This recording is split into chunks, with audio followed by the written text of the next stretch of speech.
So back in 2019, we had the publication of the Eat Lancet Commission, which brought together 36 scientists from 16 countries around the world, and they'd spent the prior 2 years with the question around, as you've already asked me, how do we feed a planet of 10 billion sustainably and without breaching planetary boundaries? And what they came up with was what is now known as the Planetary health diet, which is a way of eating that would keep us within planetary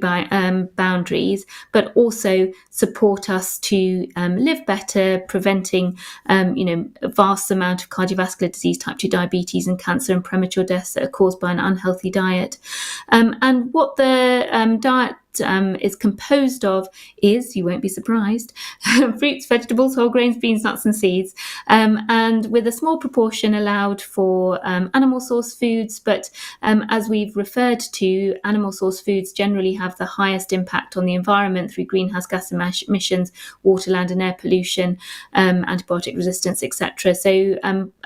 by default, these are minimised in this sort of sustainable dietary way of eating. And so if you are going to include these foods, they shouldn't be more than around 13.5% of your energy. So that sort of equates to around 1 portion of red meat a week, 2 portions of chicken or other poultry, 3 eggs, around sort of no more than 200 mils of dairy a day, and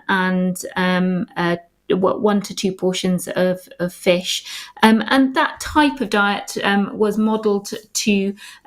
keep us within planetary boundaries, feeding 10 billion people whilst also improving health outcomes. Now, how you put it into practice will be dependent on region and cultural traditions, and so it's very adaptable to many different ways of eating and traditional diet patterns. And we're about to have the relaunch of Eat Lancet 2.0 on the first weekend of October, and we've been part of the healthcare professional dialogues that have been happening in the background. The recommendations are not going to change in any way. The relaunch is more about sort of action, implementation, cultural appropriateness of sort of implementing it around different regions around the world. So I hope it will have a bit more of an impact than in 2019, because I still feel that people didn't really act upon that information, and certainly for us in the UK, we didn't make any conscious effort to upgrade or update our Eat Well guide, whereas other countries such as Canada, Denmark, more recently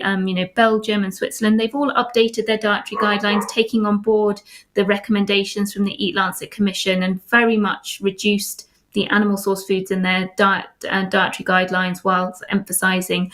lower carbon foods and more plant-based fibre-rich foods.